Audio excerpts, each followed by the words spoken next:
3 4 وبنهرس اللبنة. يا حبيبي. بسم الله.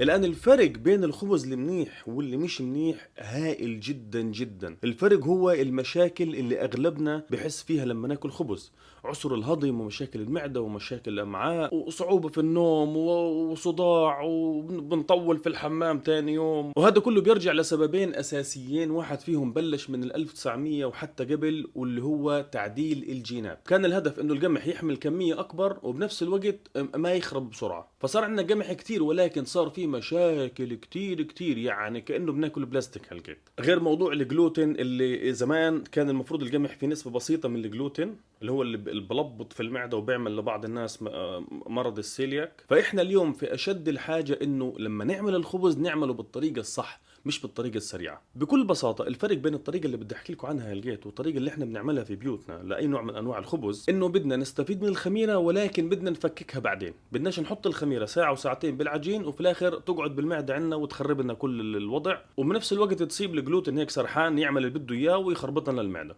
حقيقة احنا لما نحط الخميرة مع العجين، الفايدة من الخميرة هنا انه هي بتتفاعل مع السكريات او النشويات اللي موجودة في الطحين وبتعطينا غاز ثاني اكسيد الكربون اللي هو اللي بينفخ العجين. حقيقة لو عجننا العجين زي هيك وسبناه ساعة وساعتين ينفخ بعدين خبزناه واكلنا وخلصنا، هيك ما استفدنا كتير. العجين ضله عجين، الخميرة بس نفخته شوية وخلصنا. والخميرة في هذه الحالة بتكمل شغل في المعدة عنا وبتلعن ابو المعدة كلها، بتخرب لنا الوضع جوا على الاخر. هلقيت عشان نتجنب المشاكل هذه تبعت الخميرة لازم العجين يضل قاعد لأكثر من 24 ساعة. في ال 24 ساعة الخميرة بتتفاعل أكثر ولكن بدخل على المعادلة الكيميائية البكتيريا والخميرة الطبيعية اللي موجودة في الطحين وبصير طوشة بينهم، فالخميرة اللي حطيناها ببطل إلها الأثر اللي كان بالطريقة الأولانية. وبنفس الوقت الجلوتين وكل البروتينات واصلا كل اشي في الطحين بهذه الطريقه خلال 24 ساعه كل التفاعلات الكيميائيه هذه اللي بتصير بتطلع كل الفوائد تبعت الطحين وبتقلل لاقل حد كل الاضرار الممكنه اللي بتصير بالطريقه الاولى، وبينتج عنه عناصر غذائيه اكبر بكتير من الطريقه الاولانيه. طولت عليكم هلقيت ايش بدنا نعمل احنا عشان نضمن انه الخبز يكون ممتاز. نفترض انت بتعملي خبز البيت هذا اللي زي البيتا او الخبز البلدي الكبير او الكماج او ايش او تبع اللفه الشاورما السوريه اللي بدكم اياه. بكل بساطه بجيب 300 ملي ميه دافيه حراره 35 37 بحط ايدي فيها، اذا بتحملها بتكون ممتازه، واذا عندي مثلا حراره بيكون احسن. بنزل فيه ملعقه كبيره عسل بدوبه، بعدين ملعقه صغيره خميره. هقيت الطباخين والخبازين وفي كتب المخبوزات بيحكوا دائما انه 5 جرام خميره اذا كان كيلو طحين ل 5 كيلو طحين، اكثر من هيك بنحط كمان 5 جرام. هذا لما نعمل الخبز لاي كلام المستعجل. فبجيب ملعقه خميره صغيره وبدوبها بحركه منيح وبخليها ترتاح 10 دقائق ربع ساعه، اتاكد انه الخميره شغاله. اذا طلع اي نوع من الرغوه فوق هيك بتاكد انها شغاله. وقت بنزل 300 جرام طحين من اي نوع، ولكن يفضل ركزوا معي اذا كان في عندكم خيارات بين انواع الطحين اختاروا النوع اللي فيه بروتين عالي 13% 15%. واذا كنتوا في امريكا في الانواع اللي بيحكوا عنها بلانشت هدول سيبوكوا منها. الطحين متعدد الاستخدامات، الطحين تبع الكيك، الطحين الخفيف، هذا سيبوكوا منه، هذا معدل كتير. بدنا الطحين الثقيل الناعم اللي فيه شوية لون بني او اصفر، هو هذا المطلوب. وبسيبه ربع ساعة نص ساعة، أو إذا شفت الكمية اللي في هذا الإشي اللي حطيت فيه اتضاعفت. أول ما تتضاعف الكمية يفضل أحطه في إشي طويل عشان أقدر ألاحظ نسبة التضاعف. أول ما يتضاعف حجمه بغطيه ببلاستيك وبحطه في الثلاجة أو في أبرد مكان في البيت. هجت في الثلاجة الخميرة رح تنام شوية، مش رح تموت، رح تنام لأنه بارد الجو، بس حيضل في تفاعلات كيميائية جوا الطحين والمية تشتغل 24 ساعة. هلقيت هذا الخليط بعمله قبل بليلة، تاني يوم بستعمله.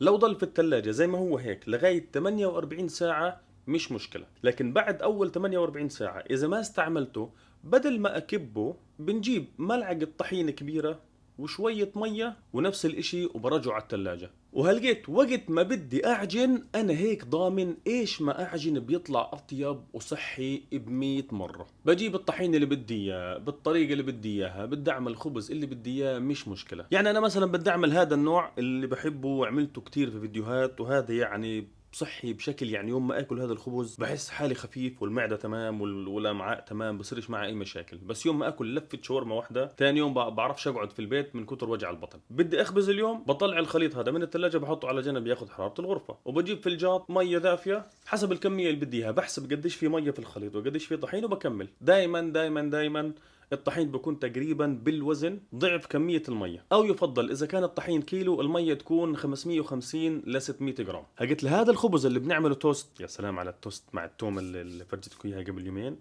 او مع توست الافوكادو، يا حبيبي هذا بده نسبة هايدريشن او رطوبة عالية، فبتكون نسبة المية 60 ل 65%، بكون طري كتير. انا صار لي 3 ايام عامل مخيم في المطبخ وعملت حالي خباز وقاعد بخبز وجربت كتير شغلات، فبدي احكي لكم الصافي. بجيب الخليط بحطه في المية الدافية وبحركه بدوبه، مش لازم يدوب 100%، لو ضل فيه شوية كتل زي هيك مش مشكلة. وبعدين بحط الطحين وبرش الملح فوق الطحين، بدي نسبة ملح منيحة يعني، وبزيادة شوية الملح عشان الخبز يكون زاكي. بدون ملح الخبز ما بيكونش له طعم، يعني مع الملح الخبز بتاكل لوحده، بدون ملح الخبز بتحسه انه لازم تغمسه بإشي تاني. وبحرك وبعجن زي ما بنعمل كل مرة، على الايد، على الماكينة، على العجانة، من هان ورايح خلص الطريقة عادية. هجد في طريقة تانية واللي هي اللي بيستعملوها اصلا لما ما يحطوش خميرة. شايفين العجين كيف طري جدا جدا جدا؟ هذه الطراوة اللي بدنا اياها. هذه الطريقة فيش فيها عجن، يعني من امتع الشغلات في الدنيا ان اعمل هذا الخبز بدون عجن، يعني خبز لذيذ حلو مرتب زي هيك وصحي 100% بدون عجن. يعني لو ست عمرها 90 سنة يا دوب تقدر تحرك حالها تقوم ممكن تعمله ويطلع بالشكل هذا،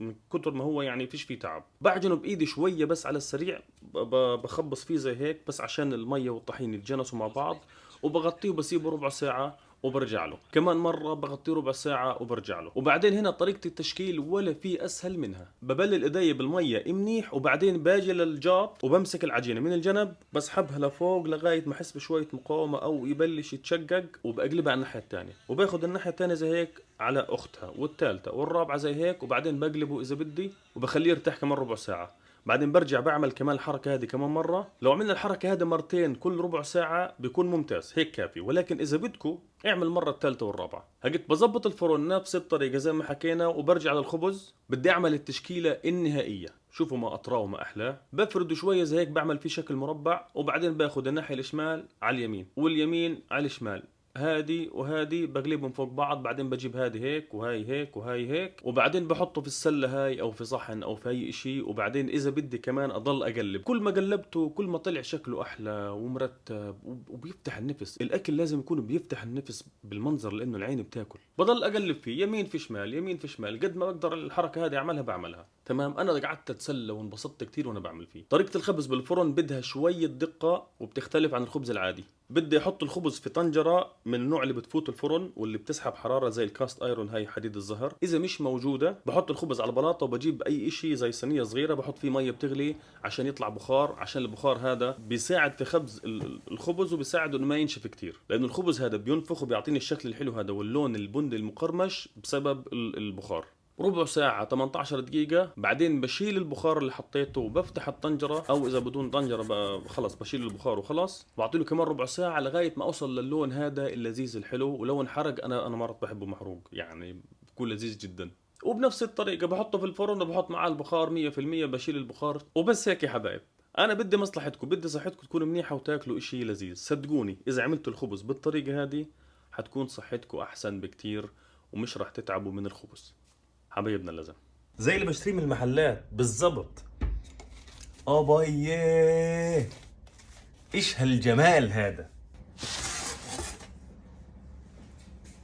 والله ظابط معك ها؟ شو رايك تفتتح؟ يلا بسم الله.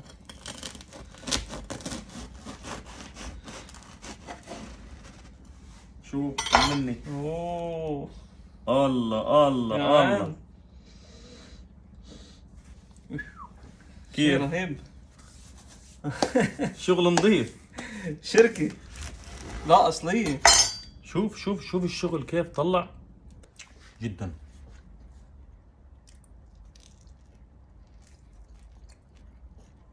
كلها اليوم صورتها أنت؟ 3 أيام. والله takes time.